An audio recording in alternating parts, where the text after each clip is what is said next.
मदन राय का। इनका सवाल है कि हमारे उत्तर प्रदेश में एक 5 साल का बच्चा है, वो अपने पुनर्जन्म की कहानी बताता है और वो 100% सच होती है। तो ये कैसे बताता है? देखिए, पुनर्जन्म के बारे में कई लोगों ने आज तक बड़े पैमाने पर अपनी बात रखने की कोशिश की, कुछ किताबें भी लिखी। स्टीवनसन और बैनर्जी, इन दोनों लोगों ने पुनर्जन्म सिद्ध करने का प्रयास किया। उनको पैरासाइकोलॉजी के लोगों में बहुत मान्यता भी है। उन्हीं की 2 केसेस हमने झूठी साबित की है। एक हमारे नागपुर की बहुत प्रसिद्ध केस थी हुद्दार की। वो बंगाली में, उसका पहले जन्म में वो बंगाली थी, बंगाली कुछ बातें कहती थी। इन लोगों ने वो सिद्ध कर दी थी कि उसने कही वो बात सच है। हमने आगे चलकर सिद्ध किया कि उसको बंगाली टीचर रखा गया था। वो टीचर सीखी थी, बंगाली भाषा सीखी थी, पुरानी नॉवेल्स पढ़ती थी और उसी का वर्णन कहती थी। मुंबई में एक डॉक्टर केणी नाम के गृहस्थ थे। बॉम्बे हॉस्पिटल में पैरासाइकोलॉजी की चेयर थी, उसके प्रमुख थे। जब मैंने ये काम अभी अभी शुरू किया था, 1983 की बात, फरवरी की बात, यानी मैंने 1982 दिसंबर में काम शुरू किया और 1983 फरवरी की बात, मेरा पूरा गुजरात का दौरा हुआ। गुजरात के दौरे में ये डॉक्टर केणी ने जो सिद्ध की थी ऐसी एक चीज कि एक लड़का है जो एक महाराजा का पुनर्जन्म है, ये बातें बड़े पैमाने पर पेपर्स में छप के आई थी। महाराष्ट्र के पेपर में नहीं छपी थी, गुजरात के पेपर्स में बड़े पैमाने पर छपी थी। गुजरात में काम करने वाले जो मेरे साथी थे चमत्कार चकासनी केंद्र के, वे साथी सब ये लेकर आए। श्याम मानव जी बोले अपने को इसको झूठा साबित करना है। मैं पत्रकार तो था ही। मैंने उस लड़के के इंटरव्यू लिए। ऑलरेडी केस प्रूव हो चुकी है, सिद्ध हो चुका है कि वो उस अमुक अमुक राजा का पुनर्जन्म है। अब जब हम गए तो एक टेलर का लड़का था, 2 रूम वाले फ्लैट में रहता था, छोटा सा उसका फ्लैट था। बच्चे की उम्र 7-8 साल। अब ये 7-8 साल का बच्चा, उसको जो जो बातें फीड की गई थी वो बोलता था। मैंने सबसे पहले इसको जांचने के पहले मेरे मित्रों को कहा था कि आप कृपया सब जानकारी निकाल कर आइए राजा की। अब ये चमत्कार चकासनी केंद्र तो काम करता था गुजरात में, तो उनके मित्रों ने राजा की सभी जानकारी निकाल कर लाई। और फिर मैंने सवाल पूछने शुरू किए कि आपका राजमहल तो बहुत बड़ा था। लड़का बोले हाँ बहुत बड़ा था। आपके राजमहल में बेडरूम थी बहुत बड़ी। वो बोले वो बहुत बड़ी थी। आपके बेडरूम को कितने डोर्स थे? अब बेडरूम को डोर्स कितने रह गए? उसके घर में एक जो बेडरूम थी और दूसरा जनरल था,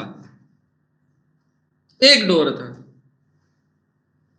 अब बेचारा कल्पना कर कर कर कितना करेगा, उसने 2 डोर्स कहे थे। और जिस राजा का ये पुनर्जन्म कहा जाता था उनके बेडरूम को 8 डोर्स थे, क्योंकि उनको 8 रानियां थी और जो डोर वो खुला रखते थे वो रानी उसके डोर में से बेडरूम में आती थी।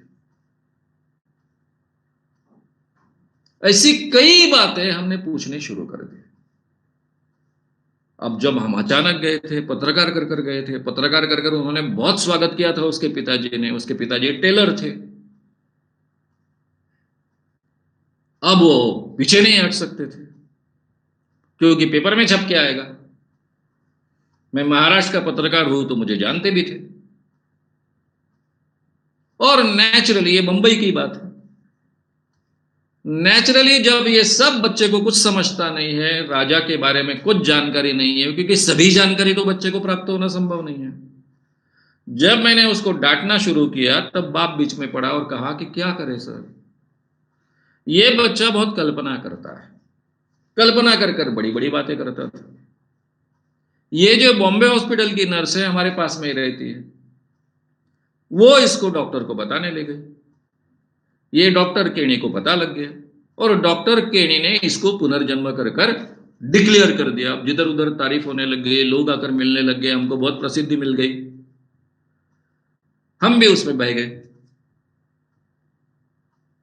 और ये सब चीजें झूठी है, ये हमने साबित कर दिया। अब मित्रों, ये जाकर जांचा इसलिए संभव है।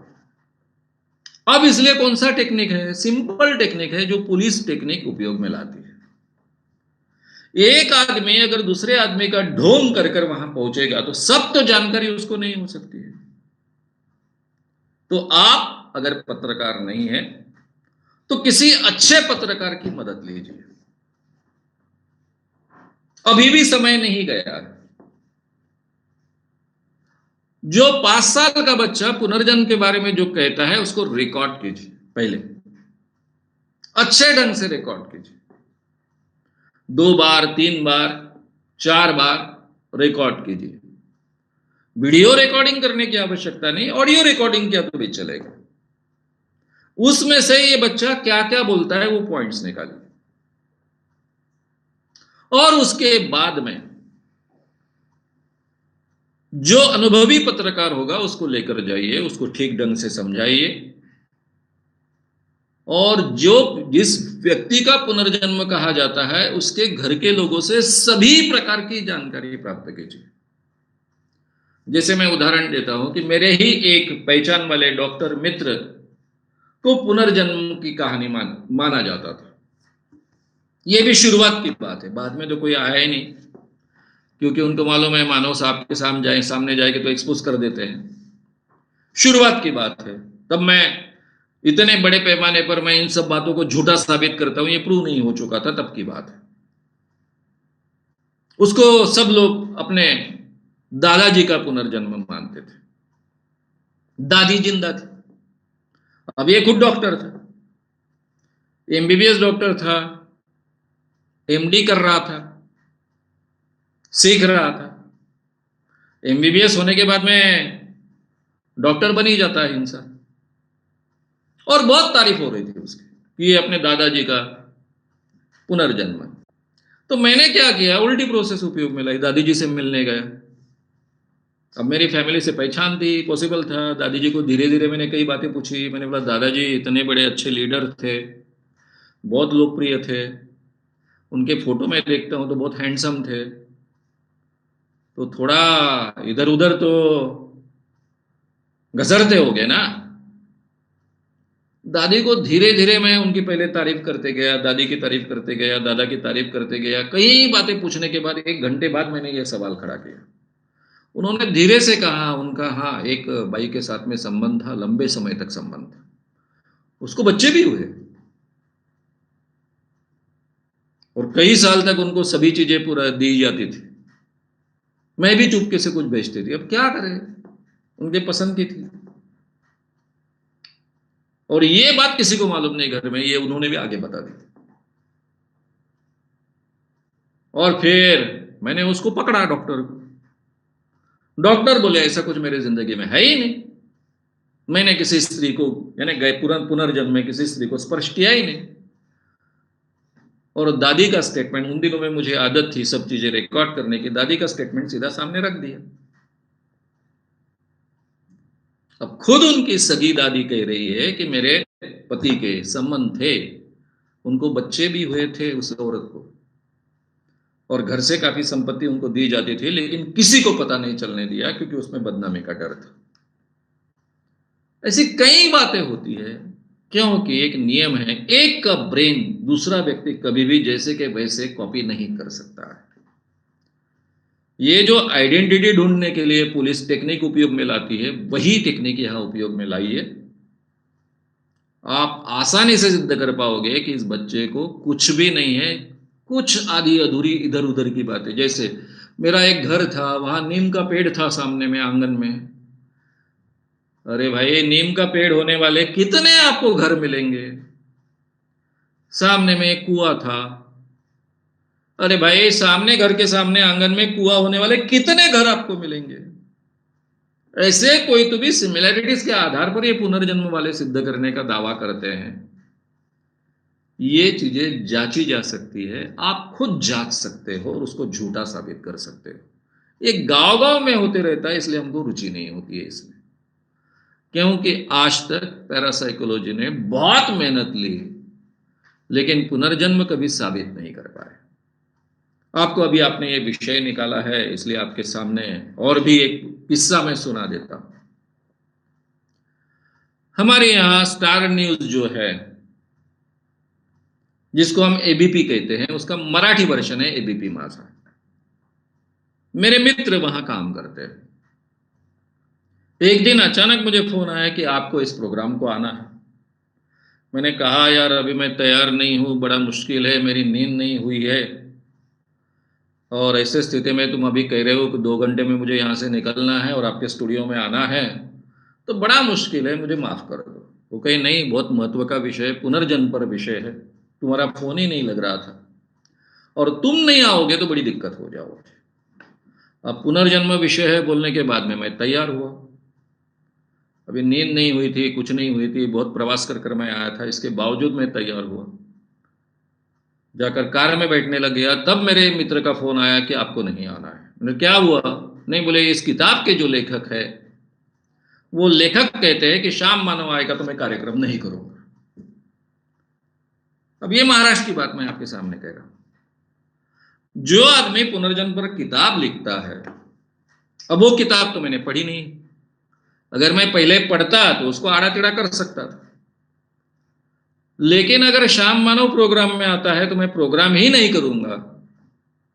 अब उनके संपादक ने निर्णय लिया कि ठीक है, प्रोग्राम तो करना है, अब नहीं करना चाहिए था। बाकी लोगों को बुलाया। अब बाकी लोग कितने भी विद्वान रहे, होशियार रहे, फिर भी दिक्कत ऐसी होती है कि इस क्षेत्र में जो टेक्निक्स यूज़ करने पड़ते हैं, उनकी जानकारी उनको नहीं होती है। वो ज़्यादा-ज़्यादा कह सकते हैं कि ये सच नहीं है, बस। इसके अलावा कुछ कह नहीं सकते। हम तो जड़ से उखाड़ फेंकते हैं।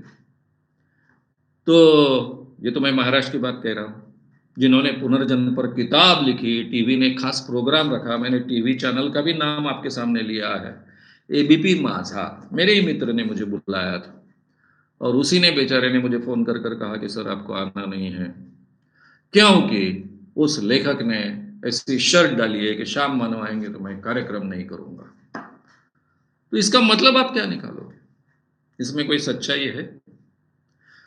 पुनर्जन्म की एक भी केस आज तक कभी सिद्ध नहीं हो पाई, क्योंकि वो ठीक ढंग से जांची नहीं गई है।